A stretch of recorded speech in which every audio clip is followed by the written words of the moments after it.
அனைவருக்கும் வணக்கம். இன்னைக்கு திமுக பத்தின ஒரு முக்கியமான விஷயத்தை தான் பேச போறோம். பட் அதுக்கு முன்னாடி ஒரு சின்ன சந்தோஷமான விஷயத்தை உங்க கூட ஷேர் பண்ணோம் அப்படின்னு நினைக்கிறேன். நாம வந்து ஊர்ல இருந்து சேனல் நடத்திட்டு இருக்கோம். உங்களுக்கு தெரிஞ்சிருக்கும், நான் சொல்லியிருப்பேன் ஆல்ரெடி. நம்மள ரொம்ப நாளா ஃபாலோ பண்ணீங்க அப்படின்னா தெரிஞ்சிருக்கோம். நம்ம ஊர்ல இருக்கோம், பட் நமக்கு தெரிஞ்ச மீடியாவில் வேலை பார்க்கக்கூடிய நண்பர்கள் வந்து நிறைய பேர் சென்னையில இருக்காங்க. அதுல ஒரு நண்பர் வந்து டீ கடைக்கு டீ குடிக்க போயிருக்காருங்க. அப்போ நம்ம சேனல் பிரபா டாக்ஸ் சேனல அங்க இருக்கக்கூடிய ஒரு பப்ளிக் ஒருத்தர் வந்து டீ கடையில உட்காந்து அவர் மொபைல்ல வீடியோ பார்த்துட்டு இருந்திருக்காரு.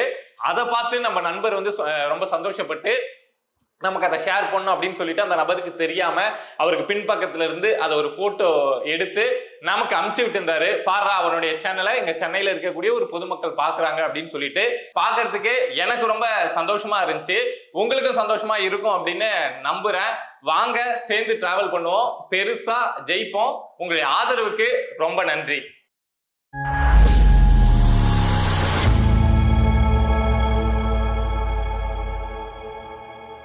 இன்னைக்கு எந்த விஷயத்தை பத்தி பேச போறோம் அப்படின்னா, நம்ம திமுக பத்தி தான் முக்கியமா பேச போறோம். பட் அதுக்கு முன்னாடி சில விஷயங்களை சொல்லணும் அப்படின்னு உங்ககிட்ட நினைக்கிறேன். என்ன அப்படின்னா, நேபாளத்துல கலவரம் வெடிச்சு அங்க வந்து அரசு கவிழ்க்கப்பட்ட விஷயம் அப்படிங்கிறத நீங்க கேள்விப்பட்டிருப்பீங்க. ராணுவ ஆட்சி அப்படிங்கிறது நேபாளத்துல கொண்டு வரப்பட்டிருக்கு.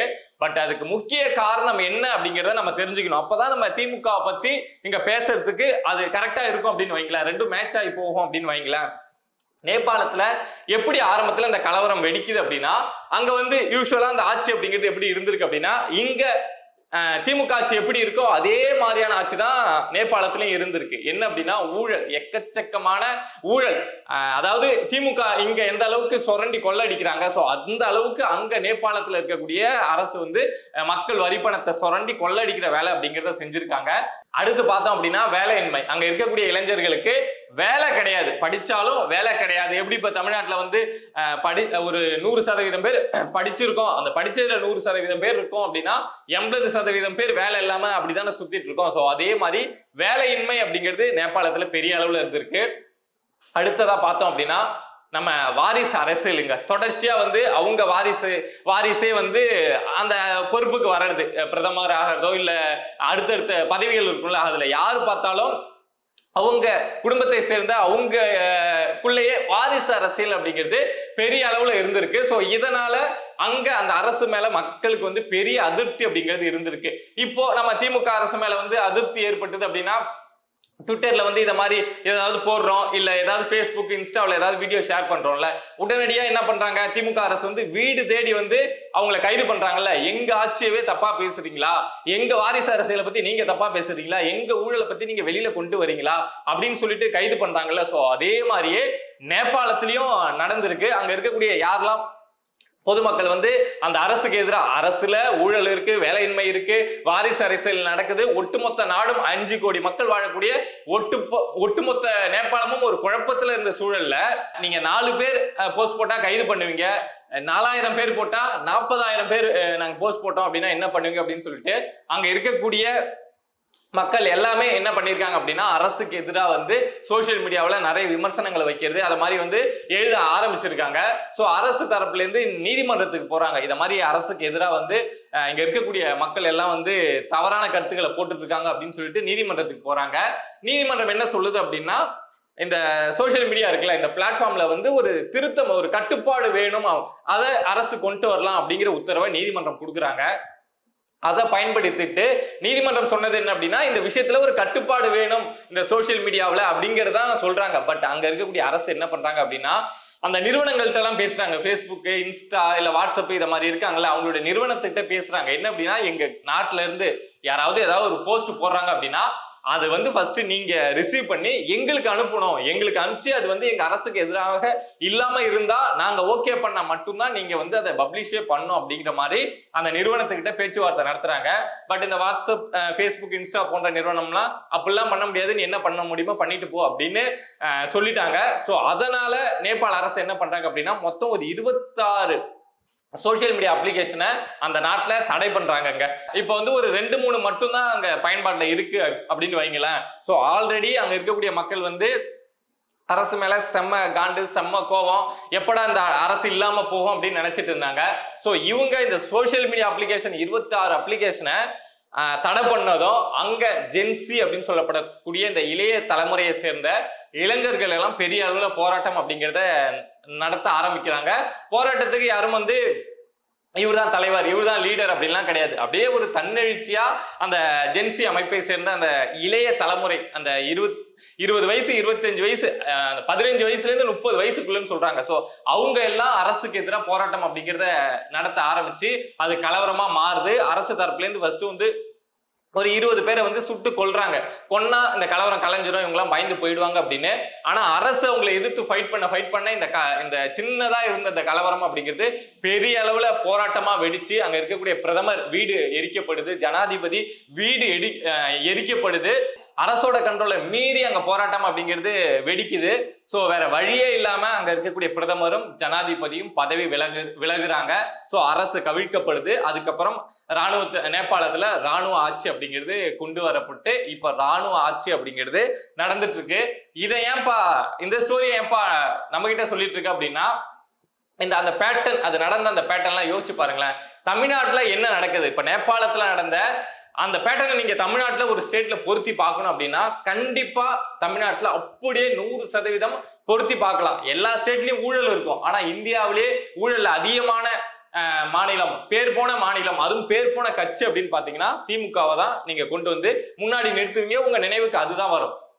இந்தியாவுல எல்லா மாநிலத்திலுமே அவங்க அரசுக்கு எதிராக பேசக்கூடியவங்களை ஒடுக்கிறது, அவங்கள ஒரு அடக்குமுறை பண்றது அப்படிங்கிறது நடக்கும். ஆனா அதிகப்படியா எங்க நடக்குது, ஒரு சின்ன ட்விட்ல எக்ஸ்பேஜ்ல வந்து ஒரு சின்னதா ஒரு போஸ்ட் போட்டா கூட வீடு தேடி வந்து ஏதோ ஒரு கொலை குற்றவாளியை, ஒரு பல நாள் தேடிட்டு இருக்க கொலை குற்றவாளியை வந்து தேடி வந்து கைது பண்ற மாதிரி பெரிய படையோட வந்து கைது பண்றது, அச்சுறுத்துறது அப்படிங்கிறது நம்ம திமுக அரசுல தான் நடக்கும். அதே மாதிரி இங்க வேலையின்மையை பத்தி நம்ம சொல்லவே வேணாம். இருக்கக்கூடிய இளைஞர்கள் பெண்கள் எல்லாம் வந்து எந்த அளவுக்கு இங்க வந்து ட்ராக் மாதிரி போயிட்டு இருக்காங்க, போதைப் பொருளாக இருக்கட்டும் இல்ல ஆன்லைன் விபச்சாரம் அப்படின்னு எந்த அளவுக்கு மாறி போயிட்டு இருக்காங்க அப்படின்னு உங்களுக்கு தெரிஞ்சிருக்கும். அடுத்ததா பார்த்தோம் அப்படின்னா வாரிசு அரசியல்.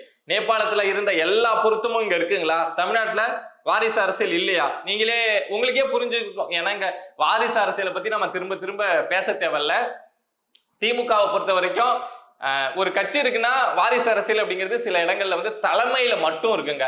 முதலமைச்சர், துணை முதலமைச்சர், இல்ல அதுக்கு கீழே அடுத்த பேரன், அடுத்த பேத்தி அப்படின்னு நீங்க வாரிசு அரசியல் வர்றத பார்த்திருப்பீங்க.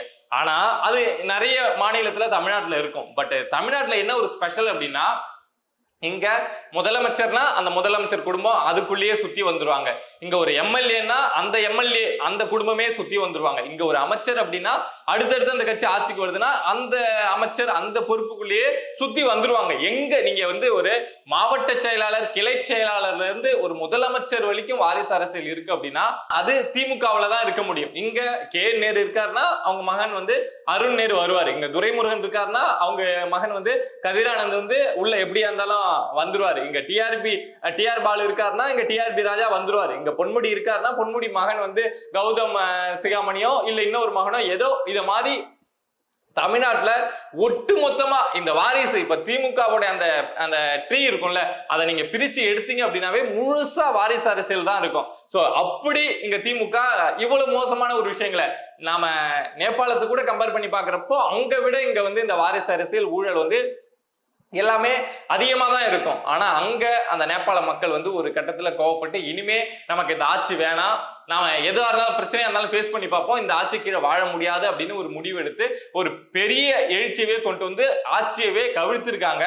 பட் இங்க அதெல்லாம் சகிச்சுக்கிட்டு நாம இங்க தமிழ்நாட்டுல தமிழக மக்கள் வந்து என்ன பண்றது, ஏது பண்றது, ஏதோ அவங்கள்ட்ட ஓட்டு போட்டோம் அப்படின்னு நம்ம இன்னும் சகிச்சுக்கிட்டு திரும்ப திரும்ப வாழ ஒருத்தன் ரொம்ப அடிபணிஞ்சு போக போக மேல இருக்கவன் என்ன பண்ணுவான், வாட்டமா இருக்குடா அப்படின்னு போட்டு குத்துன்னு குத்துவான். அது இயல்பா நடக்கக்கூடிய விஷயம். சோ அதே மாதிரிதான் திமுக வந்து இவங்க என்ன பண்ணாலும் நம்மளை ஏத்துப்பாங்க. வாரிசு அரசியல்னு முன்னாடி ஒரு பெரிய குற்றமா இருந்தது. பட் ஒரு காலகட்டத்துல ஆமா வாரிசு அரசியல் அப்படிங்கிறது கெத்தா மாற ஆரம்பிச்சது. இங்க யாரெல்லாம் வாரிசு அரசியலுக்கு எதிராக நின்னாங்களோ அந்த தலைவர்லாம் வாரிசு அரசியல், அது வைகோவா இருக்கட்டும் இல்ல ராமதாஸா இருக்கட்டும், யாரா இருந்தாலும் வாரிசு அரசியல வந்து அதெல்லாம் ஒரு தவறு கிடையாது அப்படிங்கிற ஒரு எண்ணத்தை பேசி கொண்டு வந்து மக்கள் மனசுலயே வாரிசு அரசியல்லாம் ஒரு குத்தமாப்பா, அதெல்லாம் சாதாரண விஷயம்ப்பா அப்படிங்கிற மாதிரி ஒரு எண்ணத்தை கொண்டு வந்து ஊழல்லாம் ஒரு தப்பாப்பா, அதெல்லாம் எல்லா கட்சியும் செய்யக்கூடிய விஷயம் தான்ப்பா, வேலை இல்லைன்னா தமிழ்நாட்டுல மட்டுமா வேலை இல்லை, எல்லா ஸ்டேட்லயும் தான்ப்பா வேலை இல்லை அப்படின்னு சொல்லிட்டு இவங்க செய்யக்கூடிய தப்பெல்லாம் ரொம்ப நார்மலைஸ் பண்ணி